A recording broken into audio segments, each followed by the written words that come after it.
Hello, world.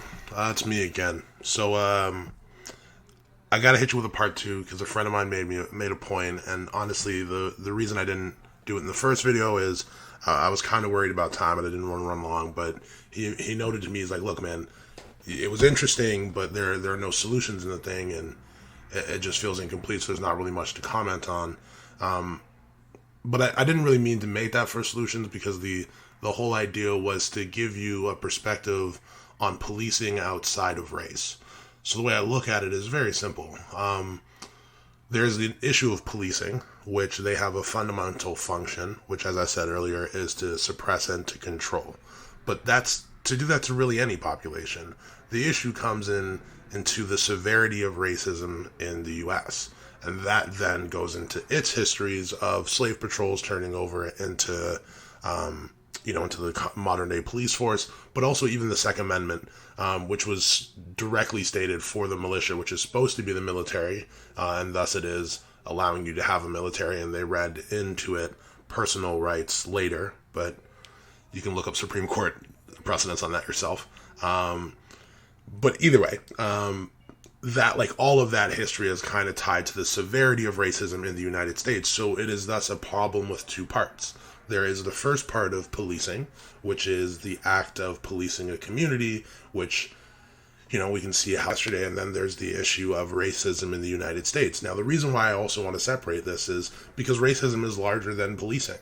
When you look at the implications of racism throughout the economy and throughout society, you have like easy examples. So housing is another example. So, FDR signs in the federal housing accessibility, whatever it was called. I can't remember it. But he signs it in, and in that process, they go, okay, we're going to give out loans. How are we going to give out loans? Well, we're going to mark what communities are what, and we're going to give them loans accordingly, which then leads to redlining.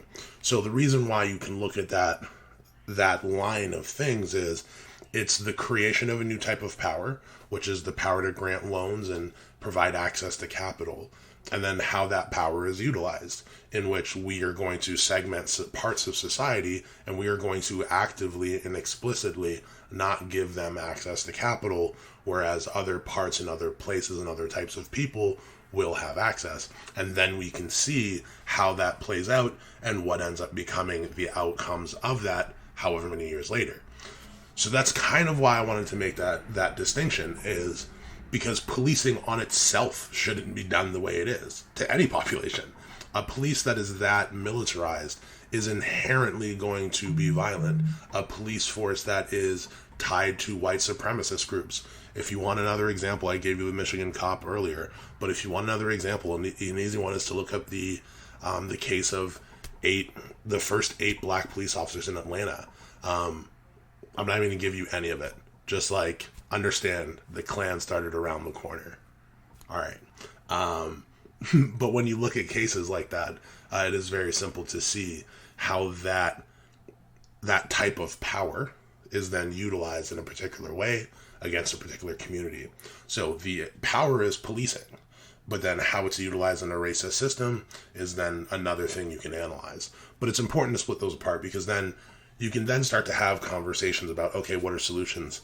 So I guess I should take this time to say, I did want to put a follow-up to this, but this is probably something I'm going to continue doing, simply because, over years I've had a particular number of conversations. Like, it's kind of funny, I'll put it this way. So the revolution did not start because of George Floyd. This particular uprising has started because of George Floyd. And I wish to God we didn't have to sacrifice his life for it. But to me, the revolution started when I believe a man I never get the country right. I believe it was Bahrain. Someone will check me on this. I believe it was Bahrain. By the way, I'm just not going to do edits anymore. You're just going to get like one take. So if I'm incorrect, I might make a note on the video. We'll see. Either way, I believe it was a man in Bahrain lit himself on fire and started the Arab Spring. So very simply, we've actually been in this fight for 10 years. This is not and that's what that's why I want to continue doing this, because we need to have a conversation about what are the structures and the systems that we are currently fighting against. So in this case, you look at policing. Policing is one type of power, and then it is utilized against a particular type of people. But like I just showed you, housing was also utilized in a similar way against a similar population. But the police are also being utilized against a different population in Hong Kong for similar outcomes, or against the people in France, or against the people in Brazil, or against the people in fill in the blank.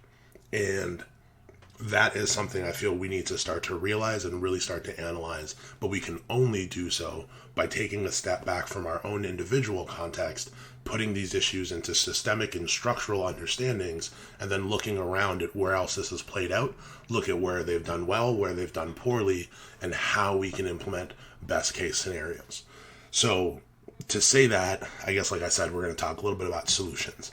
So that's the framework I'm coming from. We're going to go into it a lot more over the next couple days. Like I said, this is something I'm going to continue doing. Please just get on board. It's going to be kind of fun because, yeah, everyone says the system's broken, but just quick question, like, what is the system? Anyone? Bueller? Like, what is the system? Where is it broken? How is it broken? What was it supposed to look like? Because the best example is I can tell you this is exactly what policing was designed to do. And that changes the entire conversation.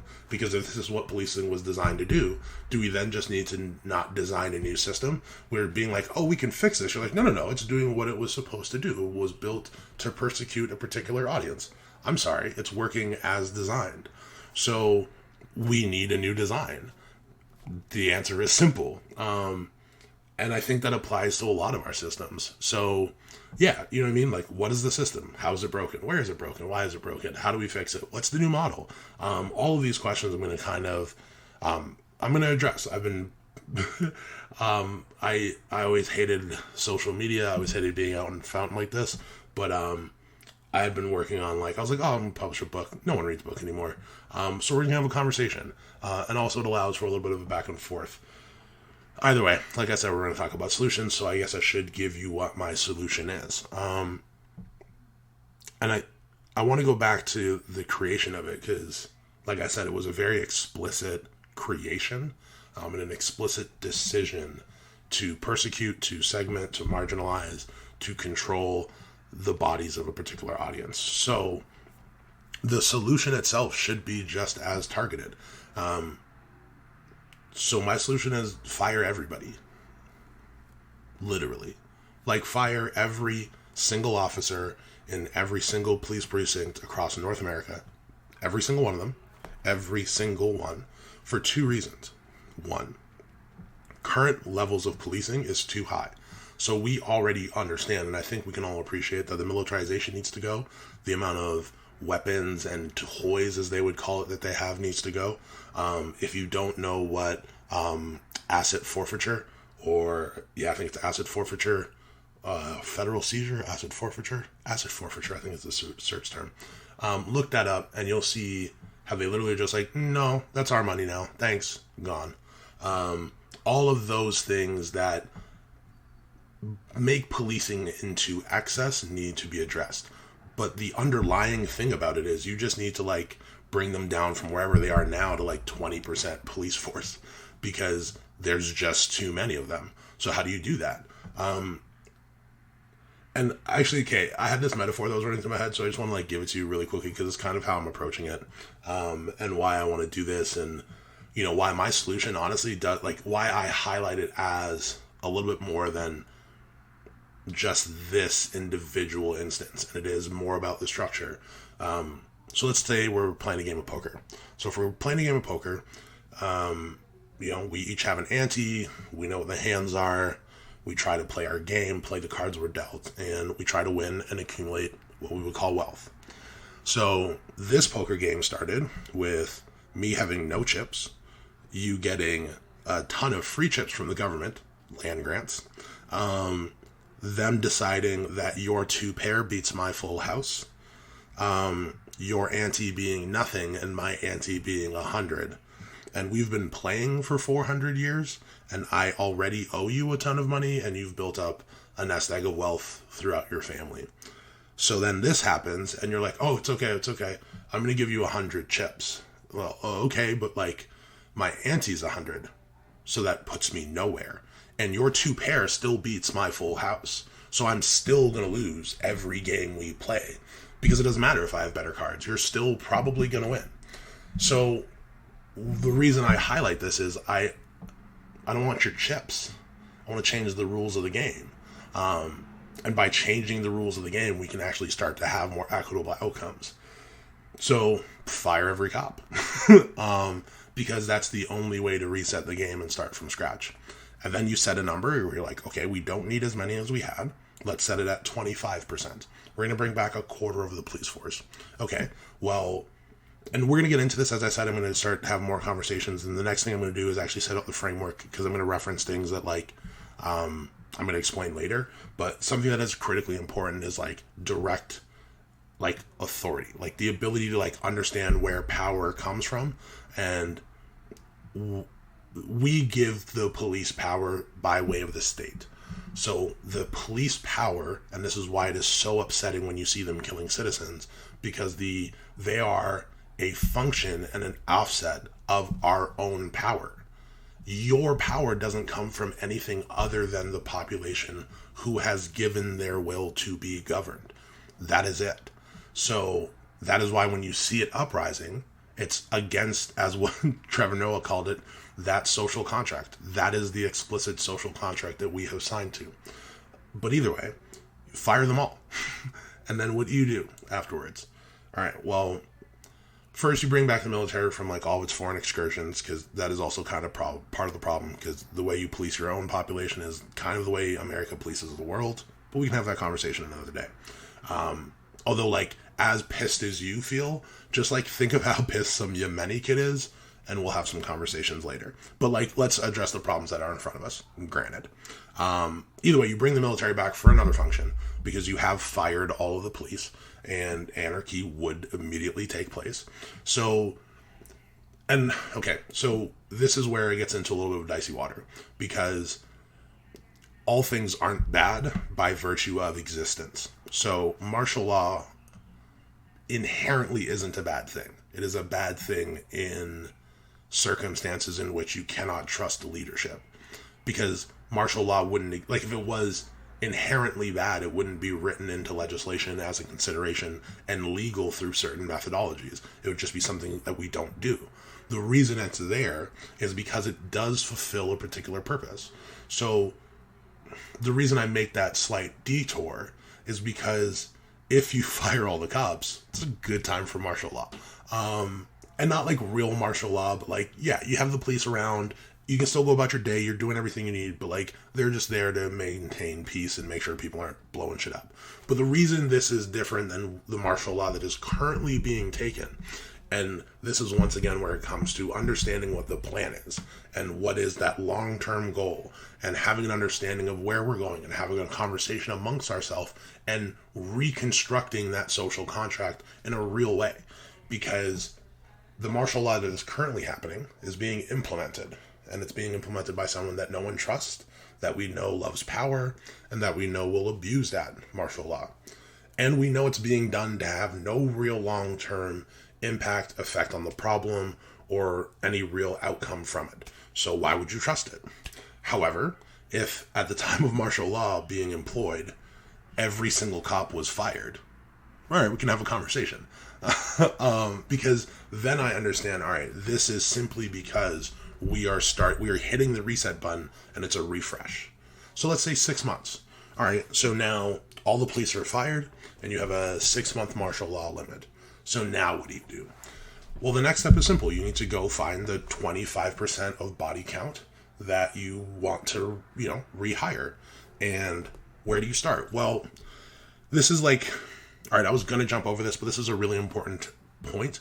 It's about power again. And as I said, like, over the next little bit, that's going to be a consistent theme because, as Mark Doucette said, politics is the study of power. So what power am I referencing? Well, this is why there's a legitimacy to citing the Atlanta case. Because in the Atlanta case, fuck it, I was going to make you research it, but I might just tell you anyway. No, I'm just going to use the general theme. Go research the Atlanta case. I'm going to make you do the work. Very simply, when you look at policing, you say, like, look, slave patrols became sheriff departments, became the traditional policing. Most people would be like, okay, that was forever ago. Like, how does that influence now? Like, da-da-da-da-da. Well, I just want you to think of your current corporate culture, wherever it is that you currently work. It doesn't matter where you work. The people who get promoted are the people who buy into the corporate culture. The people who get leadership roles are the people who set the corporate culture and who have abided by the corporate culture. The people who don't stay are the people who are outsiders and are outliers from that corporate culture. Wherever you work, it doesn't matter the employment, it doesn't matter where you work, it doesn't matter what you do, you know that to be true. So let's just apply that to policing. So if in most police departments there were absolutely fervent racists that started it, who did they promote? Okay, when they died and the people they promoted became managers and leaders, who did they promote? Did at any point in time some massive radical come through that you're aware of that has like upended this system?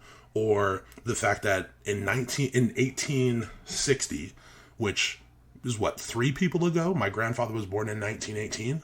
So 4 people ago, 4 people ago, 5 people ago, that were fervent racists, that like in 5 or 6 generations, somehow that passing of leadership responsibilities, of code of ethics, of the modus operandi, the way we act, our operations, our use of force, that any of that has been upended.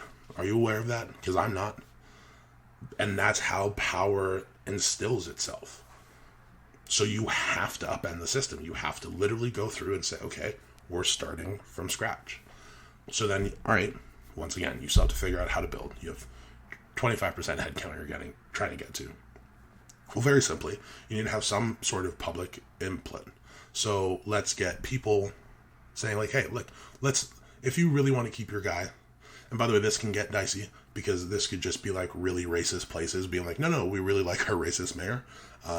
So my ideal, although you would need to have a mix between the two, would be to create some sort of national committee of people who you know and trust on the issue, who are educated, like a part of it, and everyone has the ability to say, yep, that's the person. You put together a committee, you go from there. Each of them goes through to each city, each regionality, each state, begins to hire leadership, and you see how then you can go through and set new leadership, and from new leadership hire build a new corporate culture and go from there. But yeah, that's my solution. And I believe you have to hit the refresh button. And also, yeah, is it going to cost some money? That's fine. When you get to the end of it, on the other end, you have 25% headcount, 30% headcount. No, I'm going to leave it at 25 because this is what happens. You go to like 30, and then a Republican comes in and says 70, and then you end up at 50, and you didn't need it. Either way, whatever that number ends up being, it's targeted towards real prevention and real crime and real things that need to get done, not the things that elected politicians feel are beneficial to them, or build private prisons, or, do you know what I mean? And this is why, once again, like having that conversation and doing something that drastic is necessary, because the problem is so insidious. It is everywhere.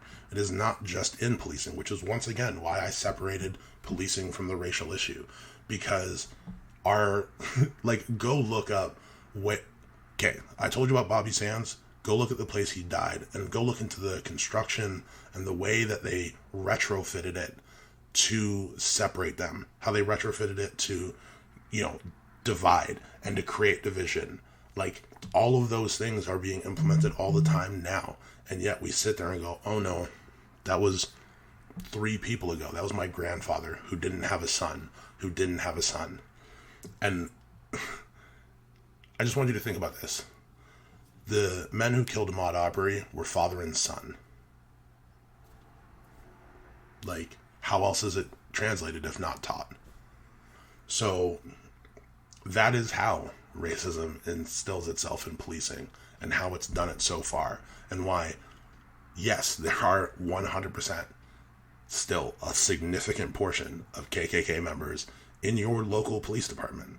and why the ideal solution is to start fresh, fire every single police officer, and go from there. Alright, that's my piece for the day. Like I said, this is going to continue, so drop a comment.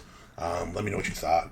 Let me know how the audio quality is. I drank some tea today, so I wasn't as chesty. Hopefully that sounds a little bit better. I just hate the sound of my voice. But like I said, this is something I'm going to try to do, so drop a comment, let me know what you thought. And yeah, I guess I might see you tomorrow.